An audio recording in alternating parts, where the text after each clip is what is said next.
everybody! Is anybody out there interested in the royal family? I know I am a little.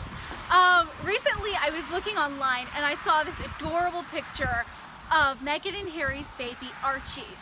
And honestly, at 1 year old, Archie is already making me a little bit jealous. So why is he making me jealous, you may ask? That is because this past year, Archie got the opportunity to meet one of the leading activists of our time, Desmond Tutu.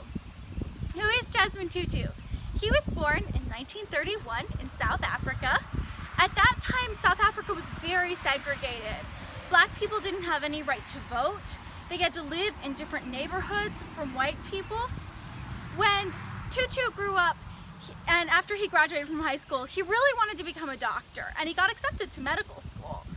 But his family didn't have enough money to afford the tuition. So instead, he became a teacher. And he started teaching students, and he saw that the education system was just so messed up. Black students got 1/10 of the funding that white students got in South Africa. And so he said, you know what, I'm gonna quit that, and I am gonna become an Anglican priest. So he entered the seminary, and he did become an Anglican priest. For a while, he was a chaplain, and then he taught theology. And in 1975, he rose to great prominence for his work with the anti-apartheid movement. He won the Nobel Peace Prize, and he worked very closely with Nelson Mandela, working to bring justice after the age of apartheid.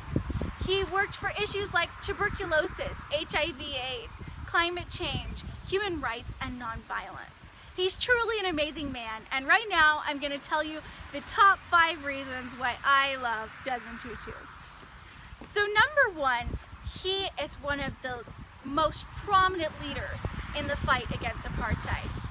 He is a huge advocate for nonviolent resistance, and he works for justice and not revenge. He was appointed by Nelson Mandela for the Truth and Reconciliation Commission, which looked at human rights abuses during the apartheid era. He urges us to remember the past, to study history, so that we won't be doomed to repeat it. So reason 2 that I love Desmond Tutu is because he is a leader in working against climate change.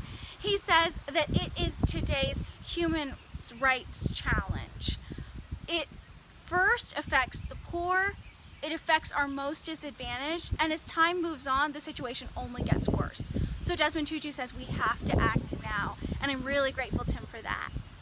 Third reason that I love Desmond Tutu is because he has been an amazing supporter of my friends, the Kingsway Plowshare 7. They are a group of people who worked to non-violently and symbolically disarm nuclear weapons in 2018. You can look them up, I'll link them in the description below. And he signed their petition to call for nuclear disarmament.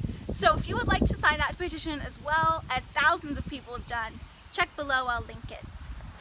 A fourth reason that I love Desmond Tutu is because of his support of the LGBTQ community.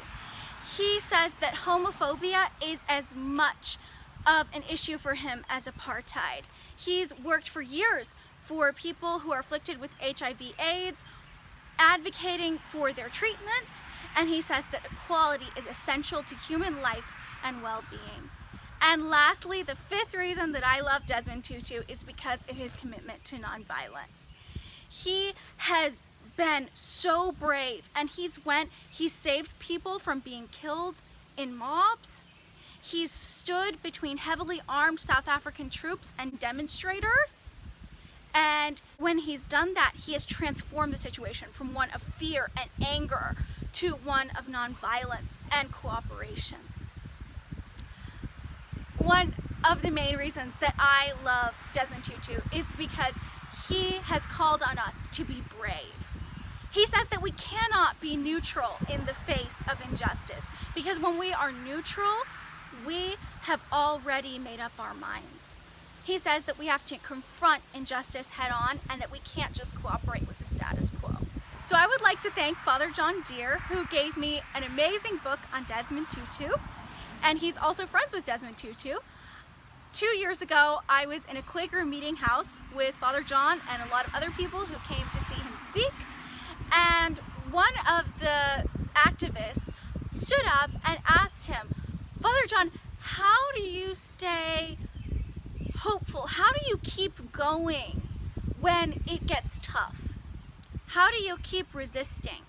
And he said, well, I'm going to tell you about what my friend Desmond Tutu told me. He said that we can only allow ourselves two emotions, grief and joy.